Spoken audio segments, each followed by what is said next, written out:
L'Assemblée nationale de Côte d'Ivoire a eu un nouveau président, depuis le mardi 7 juin 2022. Le député d'Achboville, Adama Bictogo, a été élu à la tête de l'institution avec 237 voix pour 248 votants, succédant du coup à Amadou Soumaoro, décédé le samedi 7 mai 2022 à l'âge de 68 ans.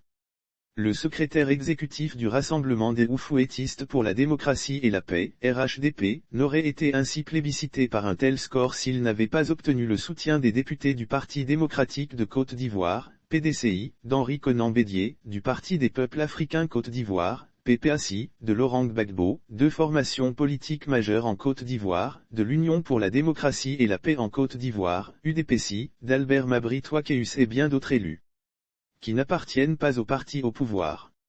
Le consensus pour la paix en effet, avant les élections à la présidence de l'Assemblée nationale, Adama Bictogo, candidat du RHDP au pouvoir, avait fait le tour des états-majors des partis politiques de l'opposition pour solliciter de leur premier responsable, le suffrage de leurs députés. Sans condition aucune, ces responsables politiques ont fait fi de leurs intérêts personnels pour se mettre derrière le candidat du RHDP. Le PDCI a même désavoué son propre député, lui aussi candidat, pour soutenir l'adversaire politique. Henri Konan Bédié, Laurent Gbagbo, Albert Mabry Touakeus voudraient, par cette démarche, donner encore une fois de plus un signal fort allant dans le sens de la réconciliation nationale qui peine à déployer véritablement ses effets sous Alassane Ouattara, faisant ainsi passer l'intérêt supérieur de la Côte d'Ivoire avant les leurs. Henri Konan Bédié et Laurent Gbagbo démontrent à suffisance leur disponibilité à aller à la paix et à la réconciliation vraie entre les filles et les fils de la Côte d'Ivoire. Pour eux, il y a un temps pour la belligérance et un temps pour la paix, le vivre ensemble. Ils ne cherchent pas le pouvoir pour le pouvoir au détriment du bien-être des populations ivoiriennes.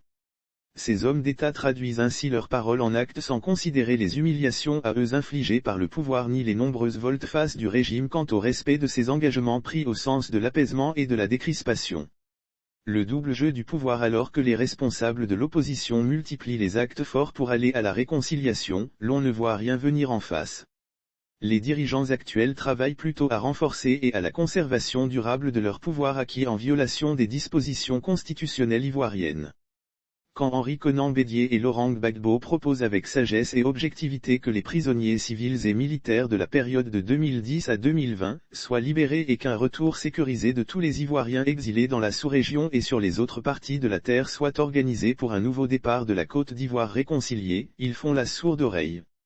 Lire aussi Assemblée nationale après la victoire d'Adama Bictogo, la députée Olibé Tazéré jubile et déclare « Je retrouve ma Côte d'Ivoire », quand l'opposition a demandé l'élargissement du cadre du dialogue politique à l'ancien président de l'Assemblée nationale, Guillaume Soro, à l'ancien leader des jeunes patriotes Charles Blé Goudé, aujourd'hui encore retenu à la haie malgré son acquittement définitif, le 31 mars 2021 et même à l'ancienne première dame, Simone Yves Gbagbo, ils n'ont trouvé mieux que de les botter en touche. En effet, toutes ces voix qui ont été partie prenante dans l'histoire récente de la Côte d'Ivoire mais aussi qui ont été au cœur des crises qui ont secoué le pays, ces 2 dernières décennies n'ont-elles pas quelque chose à apporter à ce dialogue politique et au processus de réconciliation en Côte d'Ivoire? Une réconciliation au bout des lèvres sinon, comment peut-on se réconcilier si une partie des acteurs des différentes crises est en prison ou en exil? Comment un régime peut-il être en paix avec lui-même, quand des compatriotes sont privés de leur liberté, constamment frustrés ou encore durablement contraints à l'exil au mépris des dispositions de la Constitution ivoirienne qui l'interdit formellement? Lire aussi Côte d'Ivoire, Adama Bictogo élu nouveau président de l'Assemblée nationale avec 237 voix sur 248 votants en dépit de tous ses manquements et la mauvaise foi du pouvoir, l'opposition continue à multiplier les gestes d'apaisement. Belle leçon de démocratie du PDCI et du PPACI au RHDP mais surtout, les Ivoiriens peuvent maintenant se convaincre de qui ne veut pas d'une paix durable en Côte d'Ivoire.